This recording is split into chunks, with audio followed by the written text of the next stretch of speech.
où le parent renvoie systématiquement l'enfant, il le fait faire des courses, de longues courses là. J'ai un ami, sa maman lui a dit, va jusqu'à Dakar, cherche-moi une natte. Et avant, il était à Taïwan. Il cherchait une natte à Dakar. Le temps que le gars arrive à Dakar, la maman est morte. Après, il s'est dit, mais là, j'aurais pu trouver la natte à Thiès, à quelques kilomètres de là. Mais la maman a fait sciemment. Je suis sûr que quand vous regardez autour de vous, vous trouverez énormément de choses comme ça. La personne qui va mourir, sent qu'elle va mourir, elle repousse les gens avec lesquels ils sont les plus proches et où elle profite de leur absence. Il y a aussi énormément de dictons, de proverbes, etc. qui tournent autour de ça. Et parce que la présence de l'individu fortifie la vie. C'est pourquoi c'est important chez nous d'être ensemble, de se tenir la main. Parce qu'on se donne de l'énergie mutuellement et on sait à faire face. C'est pourquoi quand on pense ensemble, comme c'est le cas ici, on arrive non seulement à penser, mais à produire de l'énergie qui dans ce but on pense. Alors, comme à ce moment-là, la personne veut mourir à un moment donné, donc il faut accepter que la personne parte, parce que c'est dans le cycle naturel des choses.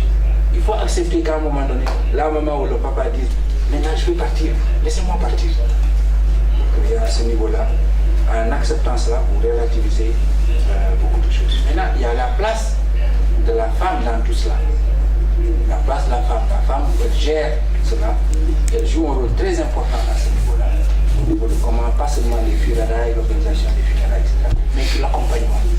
L'accompagnement à la mort, les soins, etc. Je crois qu'il y a énormément de choses sur lesquelles nous n'avons pas tellement travaillé et par rapport à laquelle elle-même est souvent elle s'oublie.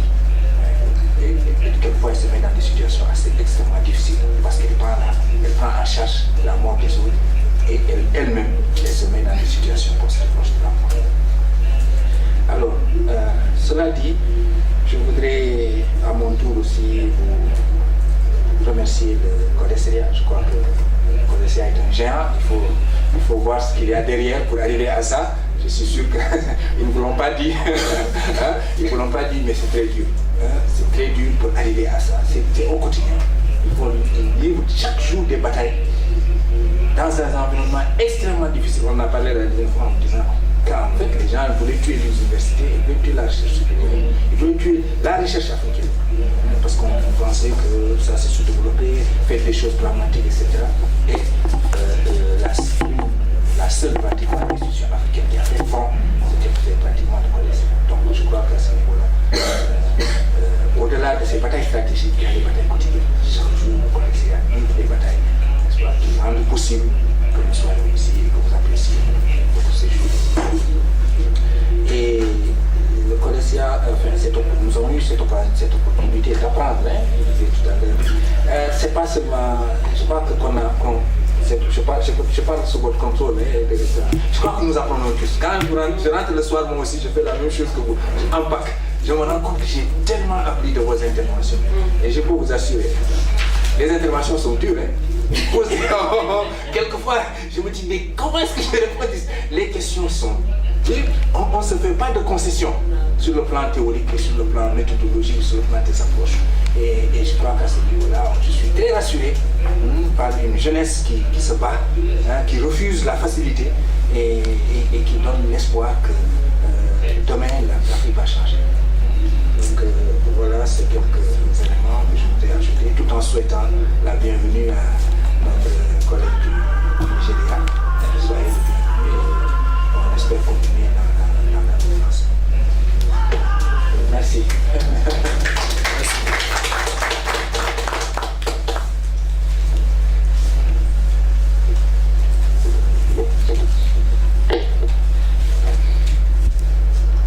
Okay, we are glad to see you with us, Simeon. Thank you for coming. We were missing you. So, this pathway we are going to travel this morning is one that Professor is going to lead us upon in terms of taking today to think a little bit more about research as a process. Already some of the questions that have come up in your presentation have noted that it is impossible not to see the creation of research as a political process, as one that involves micro-politics of your own lives, our own ways of thinking about things, our own context, but also requires us to be very flexible and adventurous and at the same time rigorous about the thing called methodology and how we link methodologies, how it is possible for us to imagine questions and then move into imagining a process that is honest, rigorous, and politically ethical, through which we can have a response to the question, which is not the be-all and end-all response. It is a partial response. We know that it is our own response, but it becomes the response that we seek to share with others in creating a community of ideas around difficult issues. This is not the only time we will be talking about research methodologies. We will be doing it with each of the guest resource people because they will each be bringing different things to the table. But today we are going to work with Professor Nyang to hear perhaps some of the responses. Already Fatoumata was saying, please, I want to hear more about this and this. He was saying, no, I only want to hear from you. So now I am sitting here thinking, who is going to win this? We will see. Okay. Maybe, I don't know if Azalea wants to say something.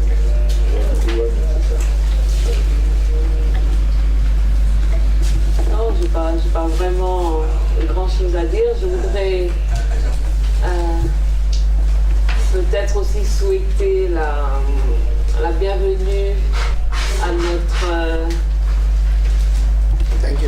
notre compagnon qui vient d'arriver. Il nous avait prévenu, donc on est content qu'il soit là. Et encore une fois, Yako à Siméon.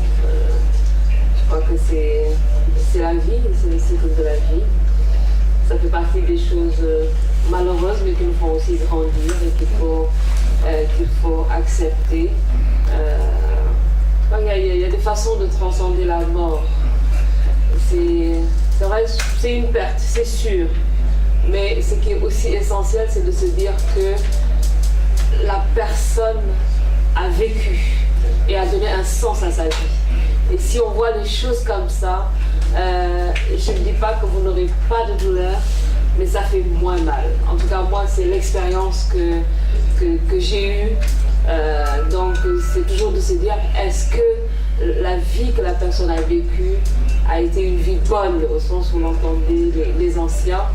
Et à partir de ce moment-là, c'est vrai, on peut relativiser les choses et voir ce que cette personne vous a transmis. Essayez vous aussi de voir comment vous allez, à partir de ce capital-là, transmettre quelque chose à vos enfants, parce que hier vous parliez de vos enfants. Donc voilà les quelques mots que je voulais vous dire, et encore une fois, vous dire toute notre sympathie.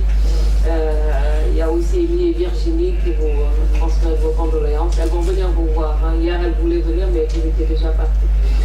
Voilà. Merci beaucoup. Ok.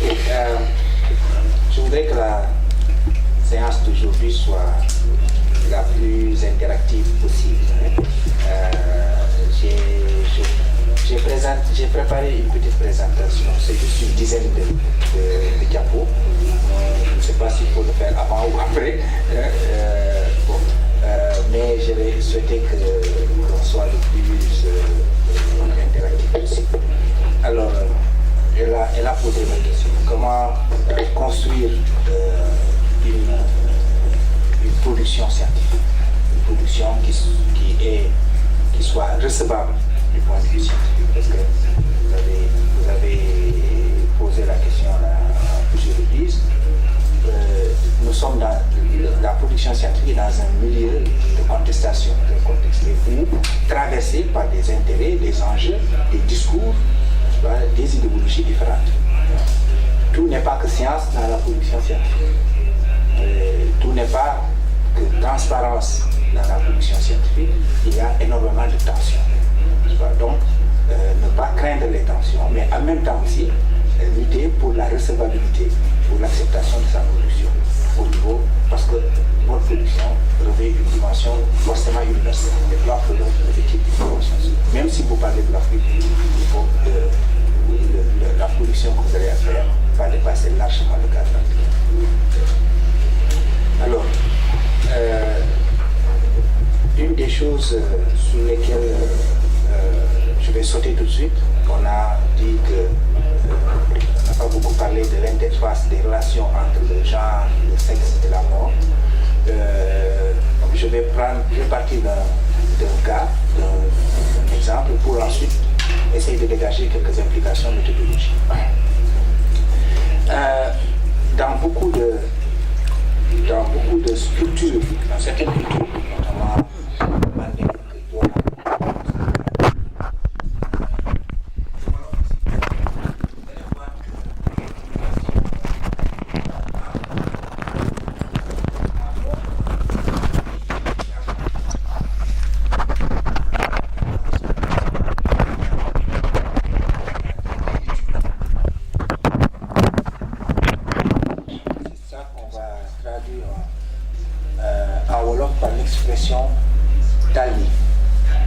c'est-à-dire que le corps est comment on appelle ça encore? Le corps est relax. Tout le corps, tous les muscles sont relax. Il m'est arrivé et c'est à ce niveau-là que je vais parler un peu de méthodologie, quand je faisais des travaux d'anthropologie dans le village de ma grand-mère, en Casamance. J'ai intégré ce qu'on appelle le groupe des neveux à Saint-Louis. Et à ce titre-là, j'ai pu assister à certains funérailles. Alors, c'est pour dire qu'il y a des niches qui vous permettent d'intégrer une communauté dans ce qu'elle a de plus sacré ou dans ce qu'elle a de plus dur. Le secret, il y a beaucoup de secrets, mais dites-vous toujours qu'il y a un moyen de briser le secret. Maintenant, il y a un prix à payer par rapport à ça, je vais revenir là-dessus. Comment vous vous mettez en situation où la communauté vous délègue ses secrets. Et ça va poser des problèmes éthiques aussi. Qu'est-ce que vous allez faire de ça après?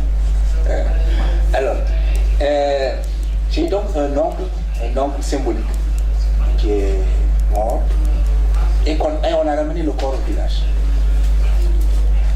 Et les femmes ont commencé à pleurer, à chanter, etc.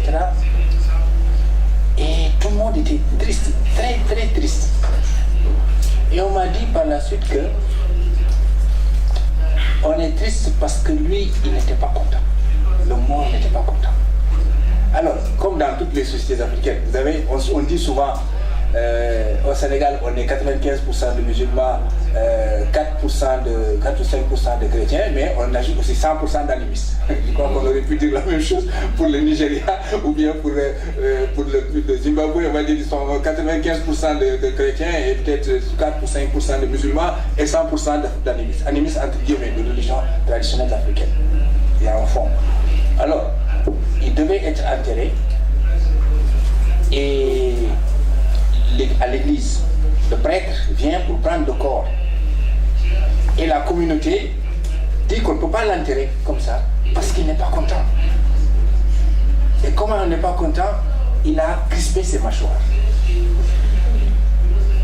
On a dit, il a crispé ses mâchoires. Et on m'appelle dans le groupe des neveux et on doit se pencher dessus. Qu'est-ce qu'il faut faire maintenant? Alors, je me dis intérieurement, il n'y a rien à faire. Ils disent non, si on l'enterre comme ça, il y aura beaucoup de morts qui vont le suivre dans le village. Il y aura beaucoup de morts. Il y aura beaucoup de catastrophes. Il y aura beaucoup de manque de joie. Il y aura beaucoup de tension dans le village. On ne peut pas l'enterrer comme ça. Et le prêtre là-bas, il dit, mais appelez le corps. Vous voyez un peu la tension.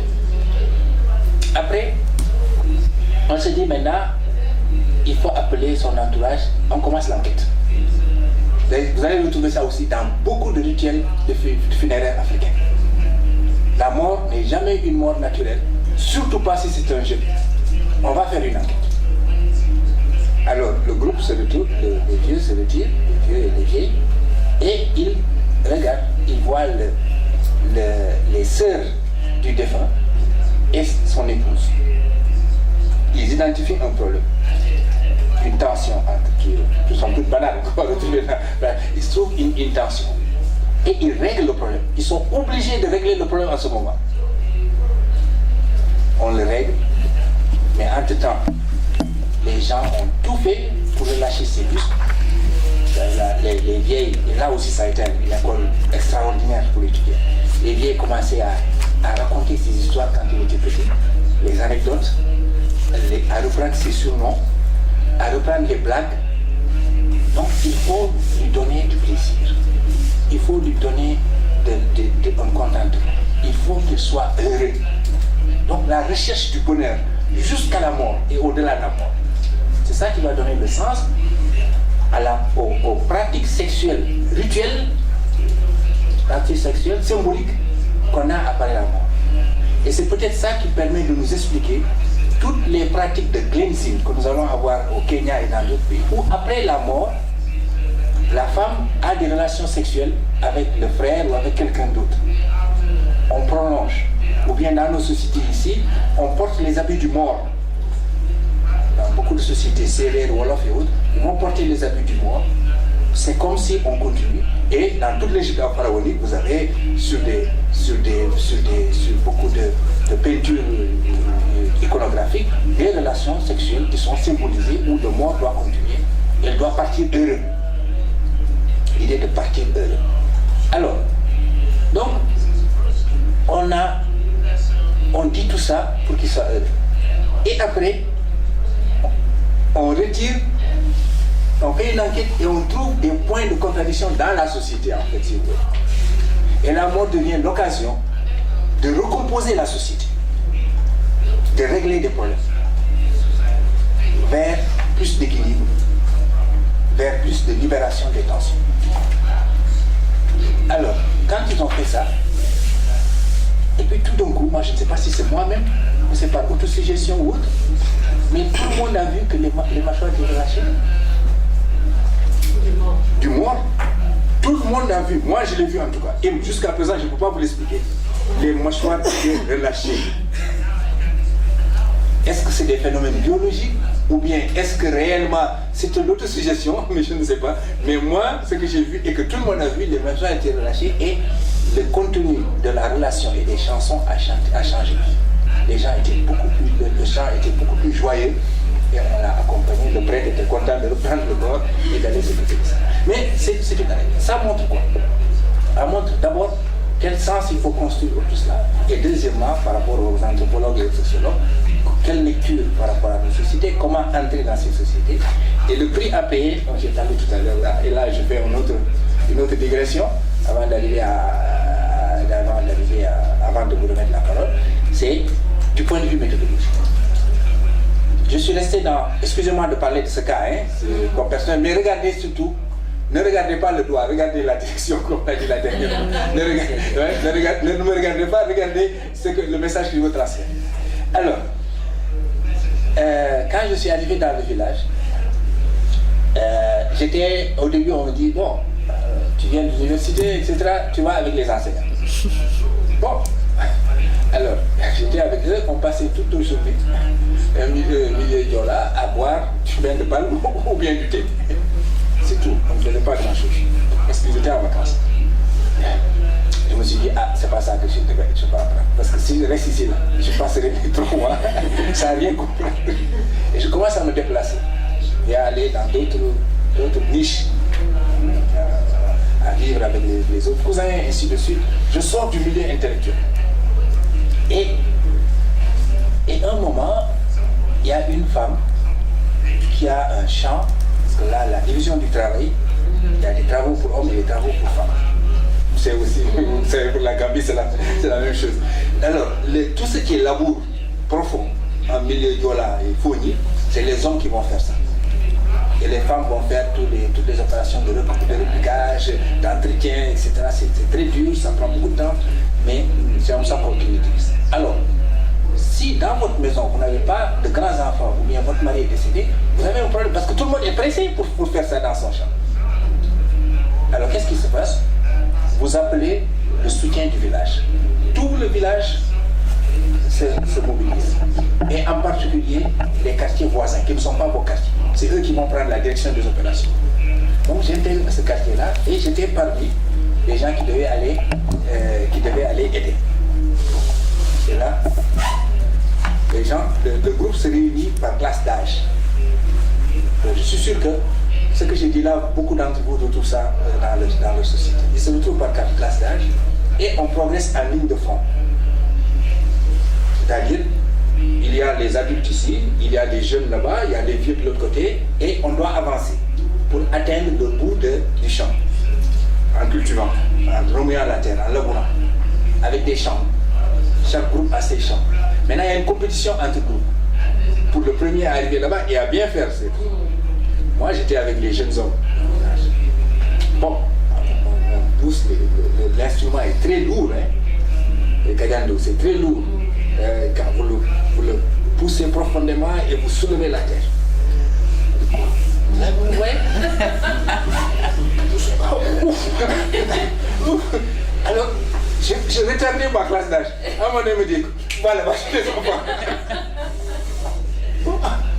Je vais chez les enfants. Heureusement. Et puis, ils ont l'âge de mon fils. Hein. Je me dis, ah, c'est toi là. Qu'est-ce que tu as appris à l'université? Mais c'est tellement facile. Et j'ai compris que quand on prend la houe, la bêche, vous déposez ça sur votre genou. Vous le déposez sur votre genou et vous faites un mouvement de pivot. Et à partir de ce moment, c'est très facile. Je dis bon, allez, pas faire ça. Et puis comment ça? Il était tout petit, mais il était tellement content de me donner ça. Bon, alors on continue et j'avance. Alors, vous dites que vous faites de l'observation participe. Vous observez. Mais dites-vous qu'on vous observe systématiquement. Dans tout ce que vous faites, on vous observe. Et maintenant, suivant la valeur, suivant le jugement qu'on va vous donner, on va vous répondre d'une certaine manière. Alors, précisément, au moment où tout le monde rigolait des choses comme ça, j'ai eu le bénéfice que la communauté dise que si ce gars-là quitte l'université pour venir cultiver ici et se faire engueuler par un enfant, donc il mérite des secrets. Donc il mérite nos secrets. Et c'est l'admiration après. Alors oui, l'admiration. Donc, identifier des canaux comme ça. Vous allez vous rendre compte que tout ce qu'on vous a tué, tout ce que vous pensez être secret, inadmissible, vous ne pouvez pas admettre, vous ne pouvez pas atteindre, tout cela est relatif. C'est relatif et ça peut se négocier. Oui. Bon, alors, peut-être, comme j'ai commencé à parler, à trop parler, on va continuer. Je vais moi présenter rapidement les 10 d'enfants et ensuite on revient. Ça ne sera pas plus de 10. I will not do it again. Okay. Donc, je vais présenter rapidement les 10 images.